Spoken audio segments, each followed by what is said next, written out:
Hey everybody, Eric Dorward here with the Spartan Rocketry Club, and I'm continuing my build of the Estes Great Goblin.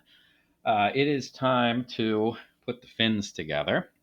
So this is a rather time-consuming, like real-life time-consuming part of the build, mostly because I only do one at a time and allow them to dry in between. So I actually have gone ahead and made most of the fins. So I'm going to try to do this like all in one. See if I can help it. So the first step, of course, is these are composite fins, right? They're two pieces of wood that we got to put together. I have my nice big ruler out here that I'm going to use as a straight edge to get the line right. And they're going to fit together like this, right? And the ruler is going to hopefully make the base here nice and straight. Now, it would probably be wise to break out a piece of wax paper or something else similar in order to do this. The My mat here is pretty resistant to glue, so I generally just glue on this, although it has been increasingly difficult to get the pieces off afterwards. Now, wax paper is slick and all that, but the glue tends to bind to that as well. And honestly, I would rather not deal with trying to get the wax paper off than to just try to pry it off the board. Um, really, though, the solution here is to clean this thing more than I have. So, in any event, let's get down to business. Just basic wood glue here. So, I'm going to put a seam of glue and I'm going to put it on the smaller piece. It doesn't really make any difference here. It could be on either side. Shouldn't make any difference. I'm going to spread it thin, mostly just for consistency's sake more than anything else at this point. Oftentimes I use two layers of glue when attaching fins to the rocket body, but I'm not going to worry about that here, nor am I going to give this time to really set beforehand. All right, so they're just about ready. I'm going to squeeze them together. The glue is going to come bursting out the seams, and then I'm going to push hard together for about 30 seconds. Now I'm pushing both down and in. I'm pushing down so that the whole thing is flat, right? Because flat's kind of important here. I certainly don't want this seam to be uneven. And I'm pushing together so the glue sets up. And I'm using my thumbs here to push the ruler in as well to make sure that everything is still flush against the bottom, because that's really the part that it matters more than anything else. I think the top, it would be nice if it came together perfectly, but yeah, I have to sand it anyway. So if it's not quite perfect, I'm going to sand out the imperfection. Usually go for about 30 seconds on this. It's probably been about 30 seconds by now. I'm going to maintain most of the pressure, and I'm going to use my finger to smooth out this glue seam. And while I'm doing that, I'm also going to quickly feel to see how flat it is, because obviously I want it to be flat. And if it weren't, that would be a problem, and I'd go back to pushing down. Overall, this seems pretty good. Now, some of the glue seeped out through the bottom, so I'm going to move this so it's not, you can see there's the glue seam that burst out. Clean that up a little bit. I'm going to move it away from there. So there is definitely still glue on the bottom of this. I would prefer it to not set too much, but it's probably going to set a little bit. Now, in order to get the best bond here, well, not bond, to get the best seam, I'm going to put some weight on this. I use it as talcum powder. I use it for parachutes in cold weather. A little bit of talcum powder is good to keep the static down so they deploy well. But it is pretty full and it's pretty heavy, and it's also plastic, so the glue isn't going to bond well. Probably a little bit, but it's certainly not going to bond well to my container. It'd probably be better to lie it flat like this, honestly, to keep the weight evenly distributed. But I usually just go with this. I don't know why.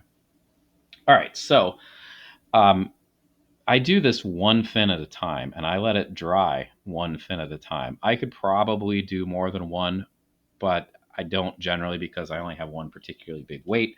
Could break out more weights, I guess, but there's really no rush to blast through this. Now, once you're done, you get a piece that looks like this. can put the ruler away, I suppose, because I don't need it anymore. So let's get rid of that. There are a couple things that need to happen with this fin. One is the glue seam is here and it's rough and it needs to go. So I'm going to break out my sanding block and I'm just going to sand right over top, just really where I can see that there was glue. The glue sands. It doesn't sand really well, but it does sand. So this should smooth things up, at least in part. Again, much like the initial sanding here, I'm not shooting for perfection. I just want it fairly smooth to the touch. There are actually a couple little spots. There might have been some goop or excess glue on my pad when this dried. So I'm going to try to sand them off. But again, mostly I'm worried about the seam.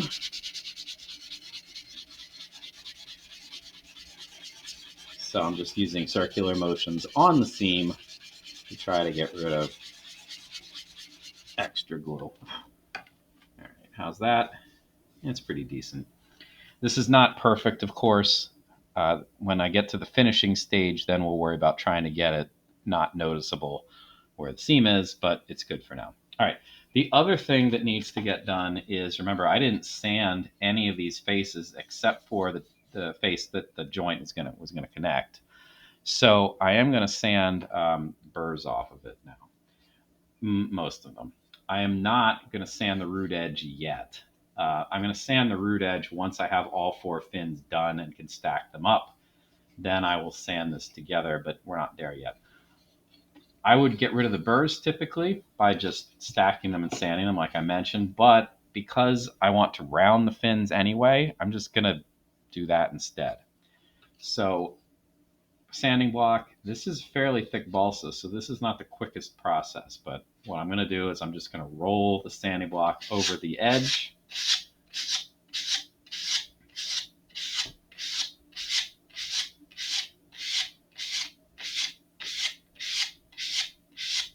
That's about 20 times, and this fin is so long that I have to do the top separately, unfortunately, which isn't great, but what are you going to do? Okay. Flip it over to the other side.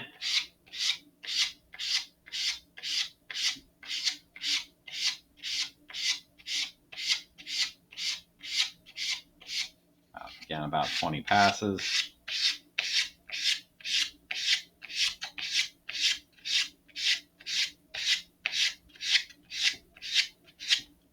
Okay, so that's started to put a curve into it, a rounded edge, but it is, of course, not perfect. And I don't know why. I think it's probably just part of how I sand, like my motion, but also probably just because it's an edge.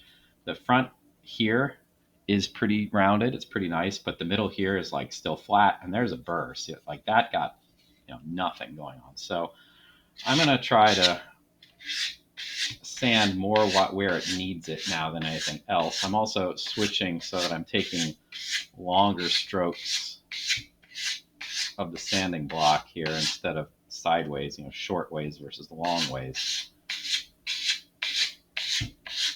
The middle seems to always be the part that I undersand when I do my initial passes here for whatever reason.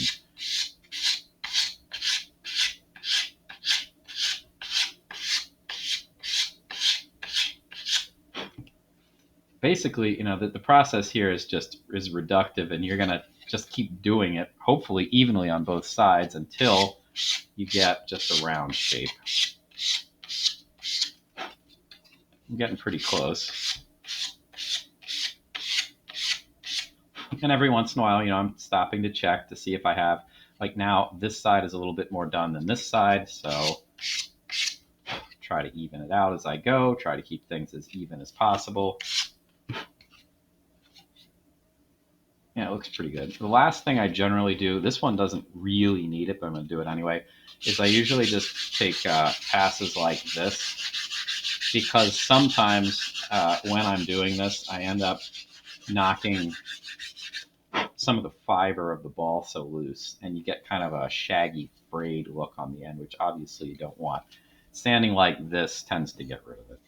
All right, so I'm going to repeat the process on the tail end. This one's easier because it's as slightly less wide than my sanding block is long. So hopefully this will go a little faster.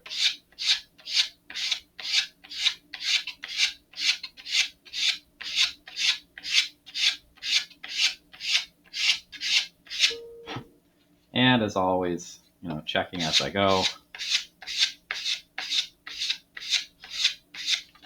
Trying to keep this even, as in like the number of strokes I take on each side. If I keep them about the same, then the work should progress evenly on both sides.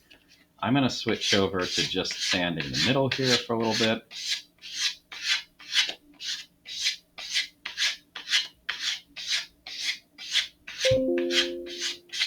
I think the sad thing about all this is like, there probably is a technical way to do this to assure that it's even and rounded to the right degree. I don't know what that is, to be honest with you. And I'm basically just eyeballing all of this.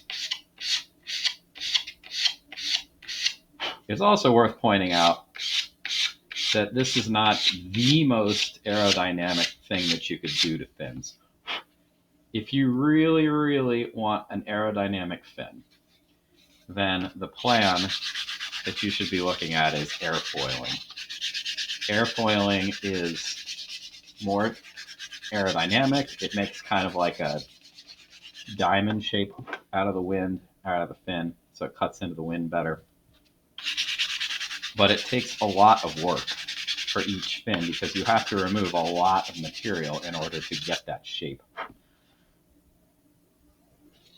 If you are interested in competing, so there's my edge, looks pretty decent. If you're interested in competing in rocketry competitions for like maximum height and that kind of thing, then airfoiling might be something that you're going to consider. Honestly, I mean, this is just a fun model. I'm going to take the time, because it takes, like 5 minutes of fin, more or less, to round the edges. But I'm not going to spend the half an hour or more it takes me to airfoil the fins, just for a fun build. That I'm not looking to do any like high altitude work with this. It's not going to be breaking any records. It's just a fun build. Now, I am going to round the top too. Honestly, I don't really know. It's getting a little clogged up with sawdust, so let's knock some of that out. I don't really know that there's a whole lot of benefit to rounding the top. There is assuredly benefit to rounding the lead edge. There is benefit to rounding the tail edge. Is there a benefit to rounding the top? I don't know. I mean, in this case, it's not just a flat top surface. It does, it is kind of part of the tail edge. So there probably is some benefit to it. I don't know. But I'm kind of doing it for aesthetics, to be honest with you. I would not be surprised to learn that any flat edge on a rocket is bad for its aerodynamics. So,